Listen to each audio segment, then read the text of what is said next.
अहनमक्तद मयामबु तरामनोक सबग लोनन खुरुमजरी ngasi inga ki tarama thoini panba tang kunga manga tha taru lising ni kunga taru ing sawol sen mida sigo brasifal miyam da paudam jari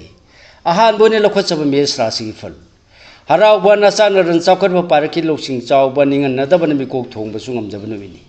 marup na su san bi gani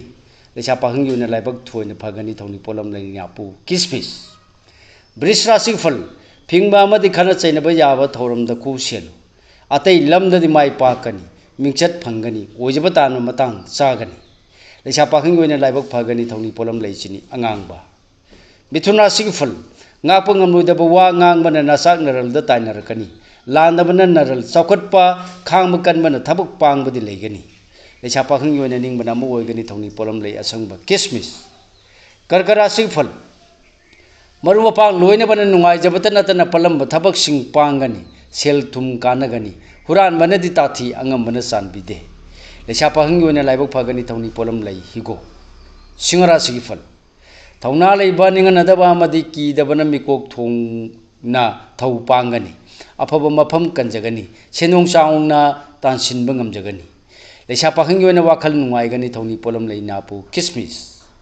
मथंग लोखचबा कन्या राशि फल लौसिंग चाउबा मदि लांदबन लन Chowna तानसिनब ngamgani पोरम सिंदोपा हेगनी येनरबदी येगनब हेंगतकनी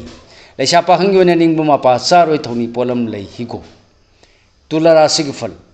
हराव वाखल थोपा येटप कोकचबा मरु मपाना सानबीब नुमिनी येंगनब सुलाइदे यका येंगु तांजा मंगनगन लेसा पाखंगी ओइना निंगबा थुंगजगनी थौनी pollen लई नापो किसमिस वृश्चिक राशि फल अनम तानबा मदि मिवा लौबन मांगजब कया लेगनी मियाम इमुंग मनुंग पुन्न थौ पांगबददी पांगब लेरोय चादिंग हंथगनी लेसा पाखंगी ओइना नुसिबन साली थौनी पोलम लई हिगो धनु राशि के फल सेन थुम कानगनी अनौबा सालाकनी नचा ननाई मतेंग कानगनी अफब मिंगचत तान मतंग चागनी मतम मांगलनु लेसा पाखंगी ओइना माइ पाक्सगनी थौनी पोलम लई अंगौबा मकर राशि के फल पानिंग थबक निंग मपा चाना पांगनी नचाक नरल चौखटकनी अफा पुन कोक्सगनी येंगनबनदी हुंदुन ngangbीब लेगनी लेसा पाखंगी ओइना लाइबक फगनी थौनी पोलम लई असंगबा किसमिस कुंभ राशि के फल आशा चाउबा मिवा थाजबा मदि मियाम लोइनबदा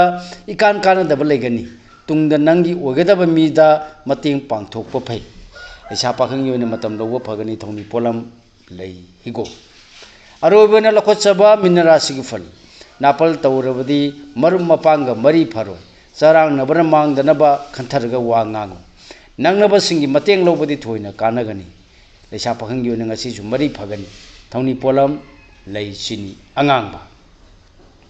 थौनी पोलम संग असि सान निंगजब लाइद सोइदन बकी कटपियु मही सोइदना फंगजगनी मतांग असिद लोजरे मयाम द पिजब ngasi gi ओइबा राशिफल ख्वाइ पुनम पुलोसिरपदा अमुक हन्ना राजेन खुमुक समन मयामबु कोकनोना खुरुमजरी।